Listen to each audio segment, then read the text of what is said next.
नमस्कार, मैं हूँ सुशील शंकर विग और आप मेरे साथ देख रहे हैं आपका अपना channel Stories by Vig. Stories by Vig में हम आपको भूत प्रेत आत्माओं की कहानी सुनाते हैं।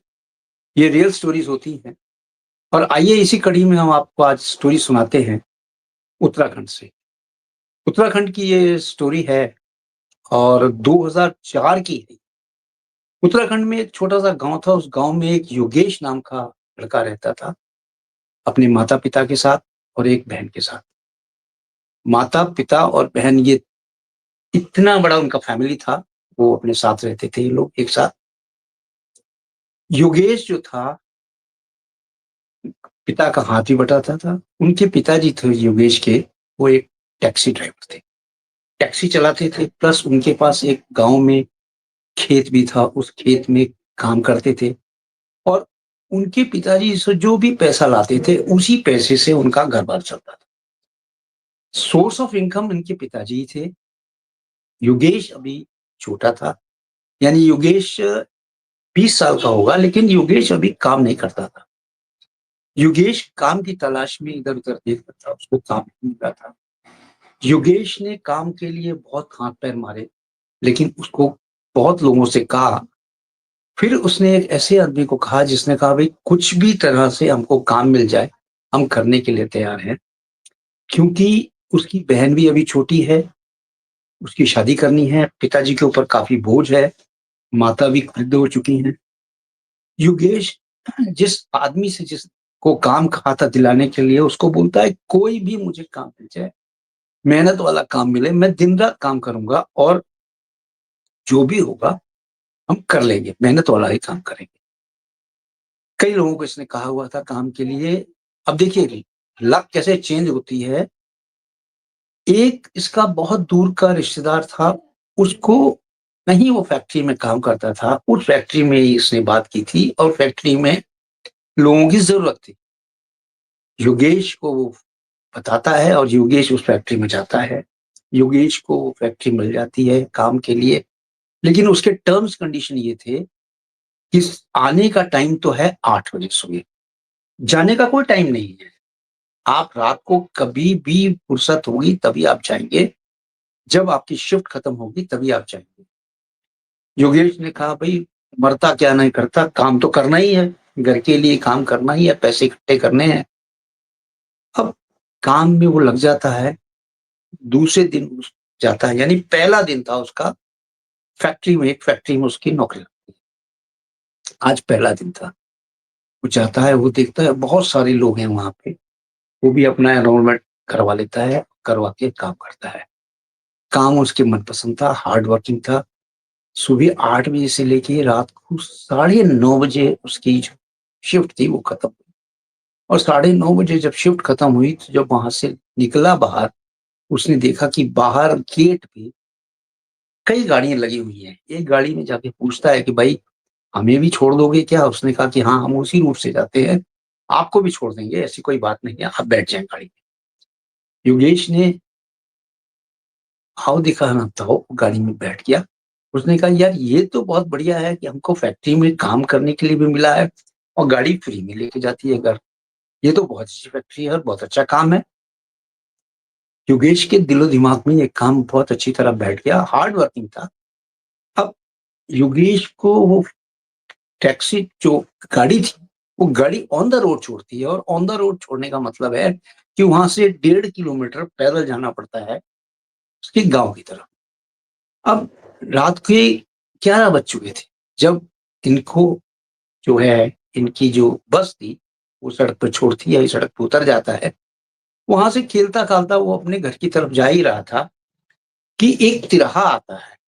उस तिराहा पे बहुत सारी भीड़ होती है, दिन में तो बहुत सारी दुकानें लगती हैं, लेकिन रात को कोई दुकान वहाँ नहीं लगती है। दिन में खूब सारी दुकानें होती हैं, खाने-पीने की, लेने की, यानी बाज़ार टाइप होता है तिराहा पे, बाज़ार की तरह लगता है। जब वो पहुँचता है उस तिराहा पे, वो क्या देखता है कि उस तिराहा पे एक लड़की अंडे बेच रही है और इतनी ज़्यादा वहाँ पे भीड़ है, इतनी ज़्यादा भीड़ है कि वो देखता है कि भाई रात को इतने लोग कहाँ से आते हैं? लेकिन नहीं, फिर वो करता है कि नहीं कोई ना कोई बात तो है इसमें।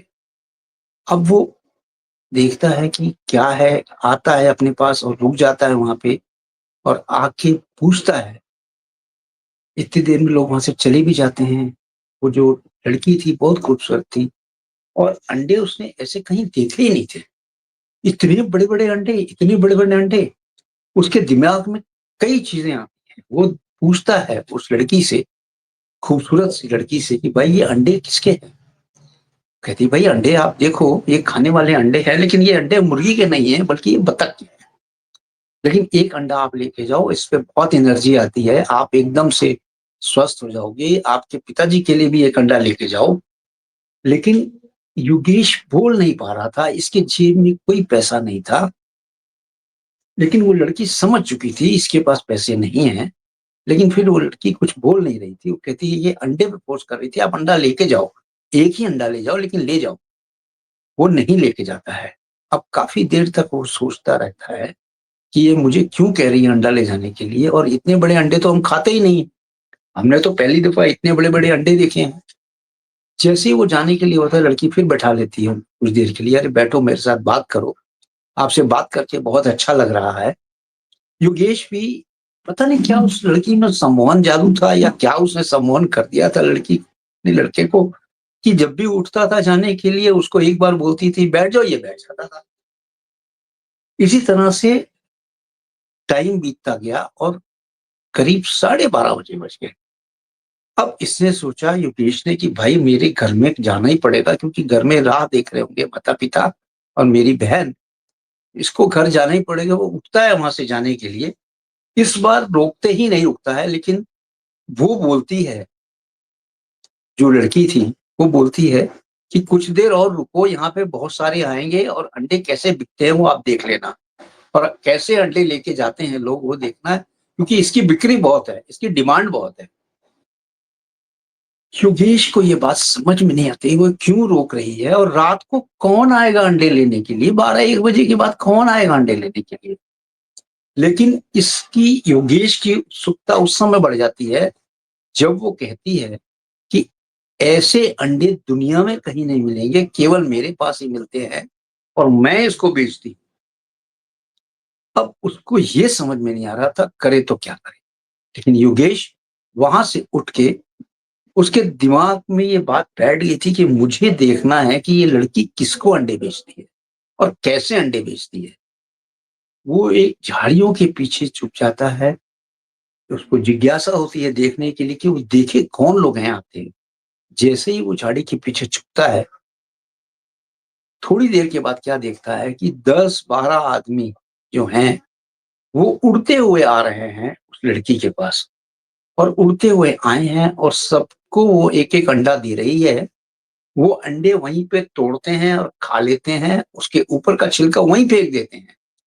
लेकिन जो भी अंडा खाता था, उसको कुछ ना कुछ दे रहा था लड़की को, कोई फूल दे रहा था, कोई लकड़ी दे रहा था, कोई माला दे रहा था, कुछ ना कुछ कोई अ, हर्ब दे रहा था, यानी कुछ ना कुछ उसके हाथ में पकड़ा रहा था और वो उसको एक डिब्बी सी डो डो टोकरी थी, उस टोकरी में सजा के रखती जा रही थी।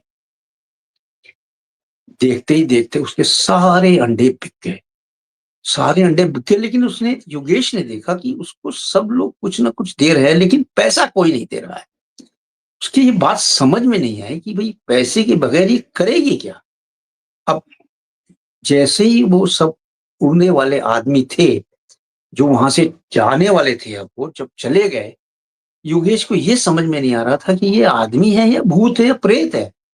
क्यों भूत-प्रेत ही आते हैं उड़ के और लेके जाते हैं और जो-जो अंडे खा रहे थे वो वहाँ पे अब लड़की ने क्या किया, जो भी वहाँ पे उन लोगों ने छिलके फेंके थे वो छिलके इकट्ठा किए उस लड़की ने, इकट्ठा करने के बाद एक टोकरी में डाले और जो उसको सामान बेचने पे मिला था, फूल, पत्ती, झाड़ी वो उसने सजाए और सजा के लेके चलने वाली हुई, इतनी देर में योगेश आ गया।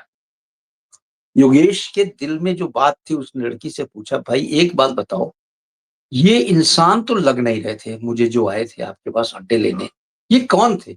उस लड़की ने बड़ी तत्परता से कहा, "ये भूत थे, प्रेत थे, आत्माएँ थीं, वो आए थे अंडे लेने और अंडे खा के यहाँ से चले जाते हैं।" फिर योगेश के दिमाग में एक सवाल आया कि आपको पैसे तो वो दे के नहीं गए, ये क्या दे गए हैं? झाड़-फुंकार, झाड़ू वगैरह, ये क्या है? What is this? तो उसने बोला, भाई ये जो सारी चीज़ें हैं, दुनिया की दुर्लभ चीज़ों में से वो मुझे दे के गए हैं और इससे बहुत अच्छी चीज़ें, दवाइयाँ बनती हैं, बहुत कुछ बनता है, जबकि ये सारी चीज़ें दुनिया में मिलना बहुत मुश्किल है। लेकिन वो मुझे दे के गए हैं, केवल अंडे के स्वरूप में, अंडा खाया, उनके अगेंस्ट मुझे दे गए। लड़की को ये बात बिल्कुल अच्छी लग रही थी कि ये उससे पूछ रहा था बार-बार कि भाई क्या है, क्या नहीं है। अब थोड़ी देर के बाद जब उसने देखा कि भाई ये जो है, ये बता रही है और पूछ रही है बार-बार, तो उसने बोला कि भाई एक बात बताओ कि तुम्हें डर नहीं लगता है भूत-प्रेतों को बेचते हुए अंडे? उसने कहा, काहे का डर? मैं एक तांत्रिक की बेटी हूँ। इतना कहना था कि वो घबरा गई। योगेश घबरा गया। उसने कहा, लो, मैं तो आज फँस गया और बिना बात के मैंने यहाँ पे ले ली मोहलत मोल। अब योगेश को काटो तो खून नहीं, क्योंकि योगेश अब सोच रहा था कि फँस चुका हूँ, किसी न किसी कारणवश मुझे भागना पड़ेगा यहाँ से। लेकिन भागे क्यों? वो उसको थोड़ी देर और बैठाती है और उससे पूछती है कि तुम बहुत गरीब हो, ये मुझे पता है, तुम्हारी गरीबी का कारण है। मैं तुम्हारी गरीबी दूर कर सकती हूँ और कोई नहीं दूर कर सकता है। मैं तुम्हें एक ऐसी जगह लेके जाऊँगी जहाँ पे खजाना रखा हुआ है। उस खजाने को हटाने के लिए आपको ऊपर से एक पत्थर हटाना है। उस पत्थर को अगर आपने हटा दिया, तो नीचे जो खजाना रखा है वो आपका है, आप उसे लेके जा सकते। योगेश को पैसे की सख्त ज़रूरत थी, उसने लड़की की बात मान ली और बोला कि ठीक है, मैं चलती हूँ। लड़की बोली कि मैं चलती हूँ, आप मेरे साथ चलो, मैं आपको दिखाती हूँ कहाँ पे है। योगेश ने बोला, भाई कितना दूर है जाने के लिए? उसने कहा, भई आपको कम से कम 1.5 किलोमीटर चलना पड़ेगा मेरे साथ, जगह मैं ही जानती हूँ। लड़की आगे-आगे और योगेश पीछे-पीछे चलने लगे। लड़की एक जगह ले जाके दिखाती है कि एक काला-सा पत्थर पड़ा हुआ है, उस पत्थर को हटाओ। उस पत्थर को हटाते ही उसके नीचे आपको खजाना मिलेगा। खजाना लो और घर की तरफ रवाना हो जाओ, पीछे मुड़ के मत देखना, और खजाना आपका और आप मालामाल हो जाओगे। योगेश को लगा कि मैं इसको तो, ये तो पत्थर क्या है, मैं हटा दूँगा। जैसे ही योगेश ने पत्थर हिलाने की कोशिश की, पत्थर हिल ही नहीं रहा था। पत्थर तो इतना मजबूत, पत्थर इतना मजबूत कि वो टस से मस नहीं हो रहा था। अब टस से मस मत्थर पत्थर नहीं हो रहा था, लेकिन जब होती है ना आस, जहाँ आस होती है वहीं चाह होती है। उसको बहुत देर से था कि मुझे ये चाहिए खजाना, किसी भी कीमत पे मुझे ये खजाना लेना है। अब उसने वो खजाना लेने के लिए बहुत सारा जोर लगाया, थोड़ा-सा एक्स्ट्रा जोर लगाया, पत्थर हिल गया। पत्थर हिलते ही थोड़ा-सा और उसने जोर लगाया, दरवाज़ा खुल गया, जगह खुल गई, पत्थर हट गया और नीचे देखता है खजाना पड़ा हुआ है लाल कोठरी के अंदर। इसकी आँखें फटी की फटी रह गई। देखता क्या है कि इसके पीछे की तरफ वो लड़की खड़ी हुई है, शांति से खड़ी हुई है। जैसे ही उसने वो पोटली को उठाने की कोशिश की, यानी योगेश ने, पीछे से एक बहुत ही गंभीर आवाज़ आई, "खबरदार इसको हाथ लगाया तो।" डर गया। उसने पीछे मुड़ के देखा, वहाँ पे लड़की तो थी नहीं, उस लड़की की जगह एक बहुत बड़ा साधु खड़ा था और साधु ने कहा, "तुम्हारी हिम्मत कैसे हुई इसको हटाने के लिए पत्थर को और इसके नीचे से खजाना ले जाने के लिए? तुम्हें लाया कौन है? उसको मैं अभी भस्म करता हूँ।" लेकिन उसने देखा आस-पास तो उसके कोई है नहीं। उसने बोला, योगेश ने, मुझे एक लड़की यहाँ लेके आई है और वो लड़की अब है नहीं यहाँ पे, कहीं इधर-उधर चली गई होगी, वही मुझे लेके आई है। महात्मा जी तो जानते थे कौन लड़की है, कैसी है, क्यों लेके आई है। अब उसने बोला योगेश को कि तुम पत्थर को वापस बंद करो खजाना को, अन्यथा बहुत अन्याय हो जाएगा। और उसने ऐसा हुक्म दिया कि अभी बंद करो मेरे सामने। उसने योगेश ने महात्मा जी का हुक्म माना और पत्थर को वापस अपनी जगह लगा दिया और लगाने के बाद उस पत्थर के ऊपर लगाने के बाद वो घर की तरफ उठता है। महात्मा जी देखते हैं कि वो जैसे ही चलने को होता है मूर्छित हो जाता है, मूर्छित होकर थोड़ा-सा गिर जाता है ज़मीन पे।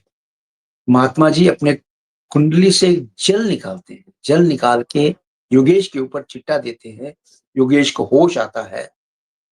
तो महात्मा जी पूछते हैं कि होश में हो? बोलता है योगेश, हाँ महात्मा जी, मेरी गलती हो गई, जो मैं यहाँ आया और जो मैंने ये काम किया। योगेश ने ऐसा बोला, महात्मा जी ने बोला, हे मूर्ख, अब तू सीधा पीछे की तरफ मुड़ और अपने घर की तरफ भाग जा। वो जो तुमको यहाँ लेके आई है तेरे को, वो भूतनी है और वो यहाँ लाके तू जैसे ही इस खजाने को निकालता बाहर, खजाना तो तेरे से ले लेती और तेरे को जान से मार देती। और वो भूतनी थी, तुझे छोड़ती नहीं, कईयों को वो मार चुकी है यहाँ लाके। अब योगेश को काटो तो खून नहीं, योगेश महात्मा जी की बात समझ गया और सीधा उल्टे पांव घर की तरफ रवाना हो गया और सीधा घर चला गया। जैसे ही घर पहुंचता है, घर पहुंच के आराम से सो जाता है और माता पिता को ये बात बताता है। तो माता पिता कहते हैं कि कोई जरूरत नहीं है तुम्हें रातों को आने के लिए, ना तो उस फैक्ट्री में काम करने के लिए। तुम घर पे ही रहो और हमारे साथ खेत में काम करने चलो। योगेश ने कहा ये तो आज पहला दिन था, लेकिन उन्होंने बोला कि नहीं, मैं जाऊंगा, अब मैं रात को वापस नहीं आऊंगा वहां से। अगर लेट नाइट हमें वहां से छोड़ते भी हैं वो लोग, तो मैं वो फैक्ट्री में सो जाऊंगा और जब सुबह दिन निकलेगा तो मैं भोर में आया करूंगा। माता पिताजी ने उससे कसम दिलवाई और कसम दिलवाने के बाद उसको बोला ठीक है बेटा, अब तू जा और ऐसा ही करना, रात अगर जल्दी लेट होता है तो वहीं रुक जाया करो, सुबह आया करो। अब योगेश डेली वहां जाने लगा, उस रास्ते से ही जाता था लेकिन दिन में जाता था और जाके वहां पे अपनी फैक्ट्री में 11 साढ़े 10 11 बजे इनकी छुट्टी होती थी। छुट्टी हो जाने के बाद ये फैक्ट्री में ही सो जाता था और दिन निकलने के बाद ये घर आता था और दिन निकलने के बाद घर आने के बाद फिर 2 बजे की शिफ्ट में जाता था।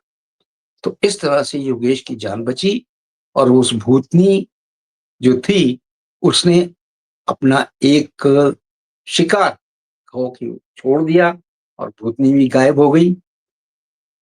अब इस तरह से भूत प्रेत जो हैं बहुत सारे हैं और इस तरह से अपना काम करवा लेते हैं और लोगों को मार देते हैं। ये योगेश को पता चल गया। कहानी इतनी ही थी। आपको कैसी लगी ये कहानी कमेंट बॉक्स में जाके कमेंट करेंगे। चैनल को अगर सब्सक्राइब नहीं किया है स्टोरीज बाय वीक को सब्सक्राइब कर दीजिए, वीडियो को लाइक कर लीजिए। अपना ध्यान रखिएगा, तब तक के लिए धन्यवाद। Thank you very much. जय हिंद, जय भारत।